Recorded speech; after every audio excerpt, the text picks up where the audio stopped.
वशात कना मरादार चारकों ब्रेका चरण चुके ब्रेका सारी मेगों कप्तान कन गया मंसूर शेख आई ममरादारी कन गया नजमी आलम पीपल्स पार्टी है राशोन और दोनों इनका पुत्रान शुमा गोशदाज गब बह गए आसफ अली जरदारी और फरियाल तालपुर के सलम मरूची जमानत मंजूर हुई तक बीसों से जनवरी दा देमा बरक भी तक कप्तान कनी शी सर मेगो अमरादारी कन गए दो सीनियर अवालकार एक नेम के किसना दो चांडियो और दूमी नेम का किसना सोहेल मेमन साहब आइन कप्तान कने अस्सलाम वालेकुम दो चांडियो साहब। वालेकुम सलाम जी बहुत शुक्रिया। अस्सलाम वालेकुम सोहेल मेमन साहब। मेहरबानी। वालेकुम सलाम जी बहुत शुक्रिया। आप दोनों साहिबान का बातचीत की जा रही है आज के ज़मानत के हवाले से जो आसफ अली जरदारी और उनकी हमशीरा फरियाल तालपुर को अदालत की जानिब से 23 जनवरी तक का ये जो उनकी ज़मानत में तोसी कर दी गई है। आज यही कहा जा रहा था कि मामलात कुछ अलग निकलेंगे, इसका कुछ फैसला अलग आ जाएगा, कुछ गिरफ्तारियाँ सामने आएंगी।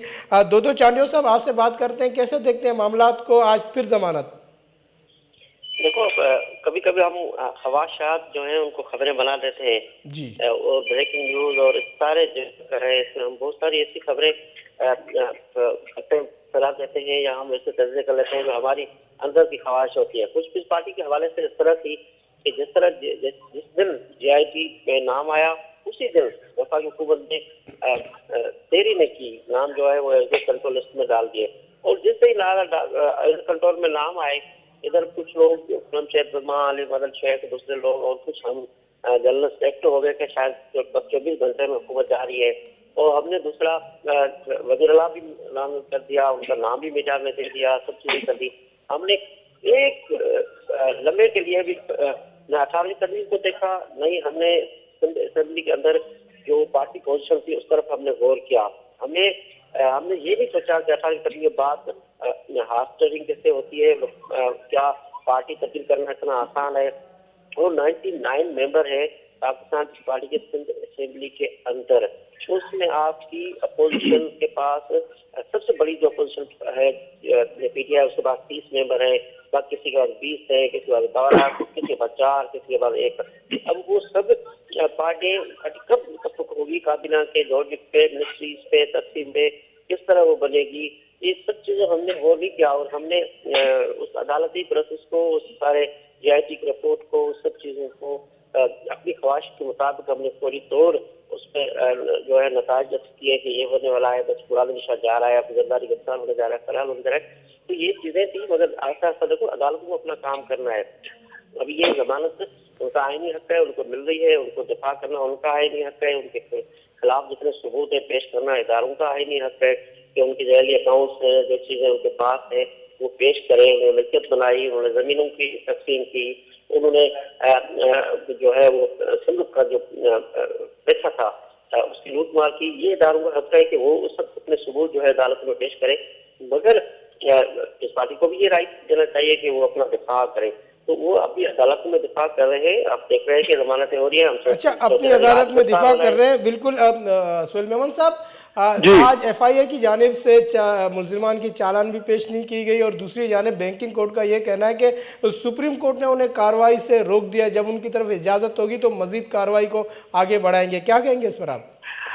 जी देखिए, मैं ये कहूँगा कि ये कोई भी जाती ख्यालात पे मुबनी खबर बिल्कुल भी नहीं थी, क्योंकि ये ज्वाइंट इंटरोगेशन टीम है जिसमें 4-5 एजेंसियों के बंदे हैं, 4-5 इदारों के बंदे हैं। उनकी काफी महीनों के चलने के बाद इन्वेस्टिगेशन है और क्राइम ऐसा है कि जिसके पेपर वर्क हो गए हैं, अकाउंट्स हैं, नाम लिखे हैं, NICs के नंबर हैं, पैसे किसने दिए, किसने लिए, टिकट किसने खरीदी, होटल का बिल किसने दिया, ये सारी चीजें इकट्ठी करके एक रिपोर्ट जमा कराई गई है और जिसमें सब वाज़ेह तौर पे आ रहा है। अब देखें, उसके बाद प्रोसेस है, जाहिर है प्रोसेस होगा, अदालतों में मामला तो बाद में होगा, पहले चालान हो जाए। ये इंटीरियम बैन है, ये वक्ती तौर पर जो बैन है उसमें एक्सटेंशन होती रहती है, आप किसी भी कानूनदान से पूछ लें, वो इशू नहीं है।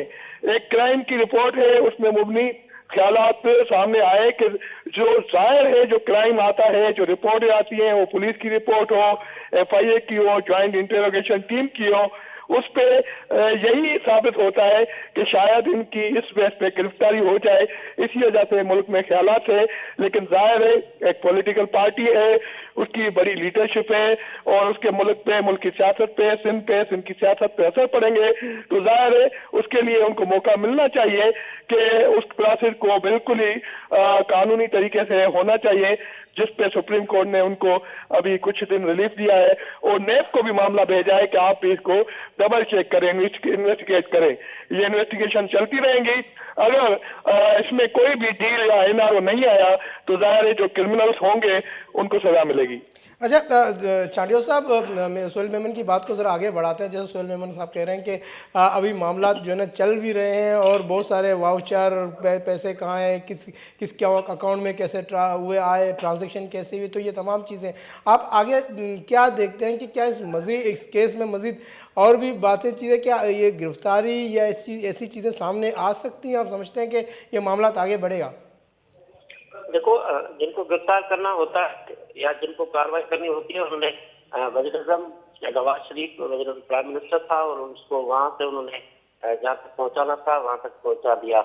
हमारे सामने चीजें हैं, DIT रिपोर्टें मांगने उन्होंने देखे हैं, कराची को हम रिपोर्ट कर रहे हैं।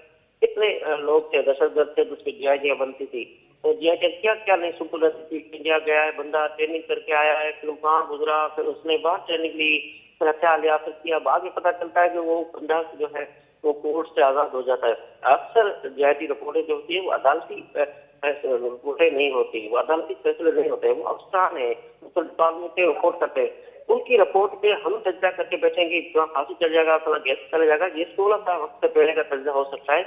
मगर ये जाहिर है कुछ सबूत तो है, करप्शन की शिकायत तो है। करप्शन सिर्फ पाकिस्तान में सियासतदानों ने नहीं की, करप्शन तो बहुत लोग की है। बहुत सारे लोगों के खिलाफ पहले नेब जो कार्रवाई कर रही थी उनके DIT में नाम नहीं थे। आपने खुद देखा, जामखान शोरों से लेके अवैध मुजफ्फर तक इतने लोग थे जिनके ऊपर जमीनों की बांट के सब चीजें थी। मगर जब DIT आई तो उन्होंने बाकी जमीनों के अकाउंट्स के नाम तो दिए, उन लोगों के नहीं दिए। फिर इस वजह से कि हम ये चर्चा करते हैं कि DIT जो है वो बिल्कुल आसिफ जरदारी को जेल के अंदर पहुंचा देगी, ये मैं क्योंकि नहीं कह सकता वक्त से पहले, तो मुझे यकीनन उसका अंदाजा भी है कि जो लोग ये DIT बना रहे हैं या जो लोग एक्टर हैं वो किस तरह काम कर रहे हैं, वो माजी में सियासतदानों के खिलाफ किस तरह काम करते आए हैं। वो सियासतदान भी उनको नजर आते हैं कि वो सियासतदानों को करप्शन देते, बाकी लोगों की उनको करप्शन बिल्कुल कभी नजर नहीं आती। तो इसलिए ये पार्टी या कोई भी पार्टी, नवाज लीग या जो भी पॉलिटिकल पार्टियां इस वक्त निशाने पे है या जहाँ मैं कहूँ कि उनके खिलाफ ये कार्रवाई शुरू है, तो वो फेस करेंगी। यकीनन तकलीफ तो हुई है, और इस पार्टी एक ऐसी कंडीशन में खड़ी हुई है जहाँ उनकी हुकूमत भी है, उनके हुक्म भी नहीं चलते, ब्यूरोक्रेसी उनकी नहीं मान रही है, अफसर उनके नहीं मान रहे। तो उस हालात में अगर आपकी जरदारी जल जाता है तो इस पार्टी और कमजोर होगी, सूबाई हुकूमत उसकी और कमजोर होगी। मगर हमें कहूँ कि वो जल जाएगा DIT पे, ये मैं तो बिल्कुल नहीं कह सकता। ये वक्त से पहले की बात होगी। DIT है, DIT बहुत सारी बनती है, हमने किस पे नहीं बना। बल्कि साइने पे DIT बनी थी, आपने देखा था। फिर उसने क्या हुआ, उससे देखिए जेल कचौड़ी में था, कितने लोग थे, हमने एयरलाइनें बनाई, आज फला जा रहा है, आज फला जा रहा है। वही हमने अली खानी के लिए कहा था, हम बम्पर चल रहे थे TV पे कि ये हो गया, मगर अली खानी वही कराची में घूम रहा है, उसी सारी चीजों को देख रहा है। तो इस तरह की बातें हैं, मगर यकीनन पोलिटिकली DIT ने काम तो किया है, बहुत सारी चीजें इन्होंने सबूत पेश किए, सबूत असली है नकली है ये तो अदालत नहीं करेंगी।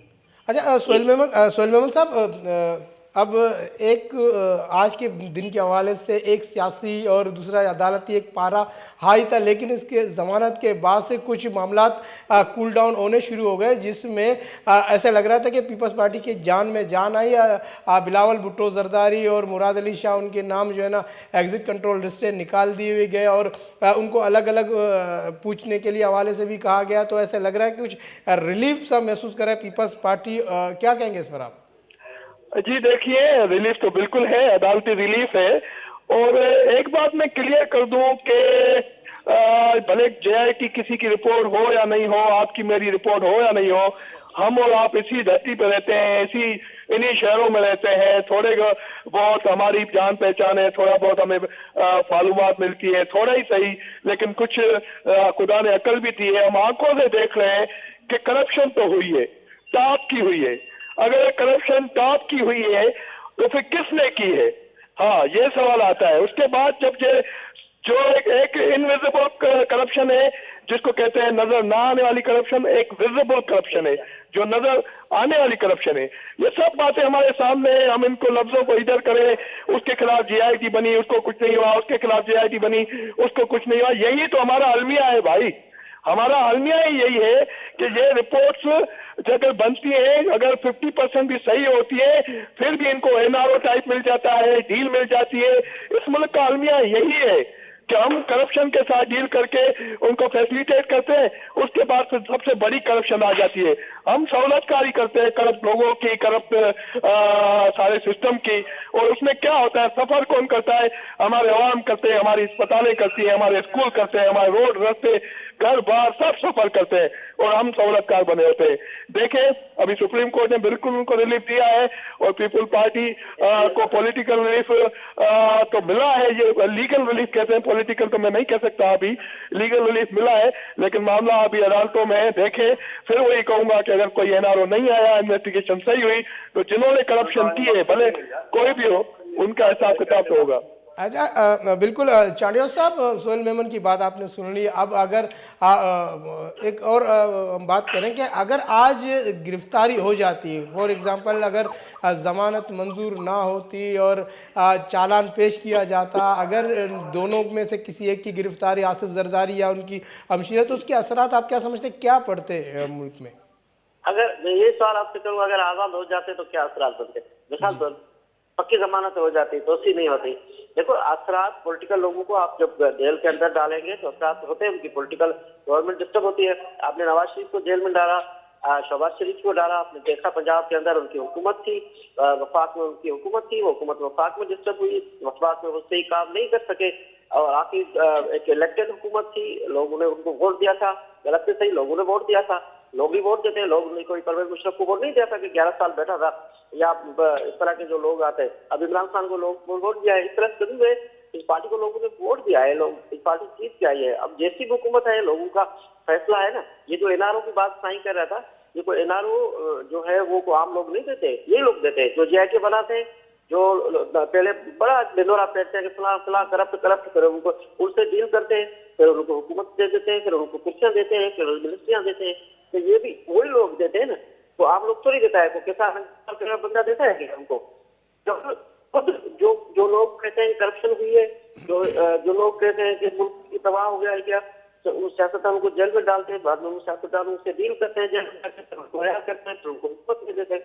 तो ये सारी सबसे बड़ी भाई तो वो है जो नजर नहीं आते, जो पर्दे के पीछे होते हैं, जो जा रहे फैसले करते हैं। साथ के खिलाफ, जर्नलिस्ट के खिलाफ उन्होंने कभी किसी जनरल के खिलाफ, किसी के खिलाफ फैसला नहीं किया। तो इस तरह की चीज है। लेकिन अगर फैसला आ जाता, जमानत नहीं होती, जरदार साहब जेल जाते, तो उनकी हुकूमत डिस्टर्ब होती, उनकी पार्टी डिस्टर्ब होती, और उनके जो लोग हैं, उनके इलेक्टेड लोग हैं, बिल्कुल सोहेल मेमन साहब, अब अगर मामला तो अदालत में ही चल रहे हैं, लेकिन ऐसे लग रहा है कि जो सियासी जो रहनुमा हैं, जो पीपल्स पार्टी के हों, पीटीआई के हों या मुस्लिम लीग नून के हों, ऐसे लग रहे हैं वो आपस में उलझ चुके हैं। और ख़ास तौर पर हमने ये देखा कि पीपल्स पार्टी का जो रवैया कुछ एग्रेसिव हमें नज़र आया, ख़ास तौर पर आसिफ अली जरदारी, बिलावल भुट्टो और पीपल्स पार्टी की जो दीगर रहनुमा है, वो उन्होंने बिल्कुल आड़े हाथों ले लिया इस हुकूमत को।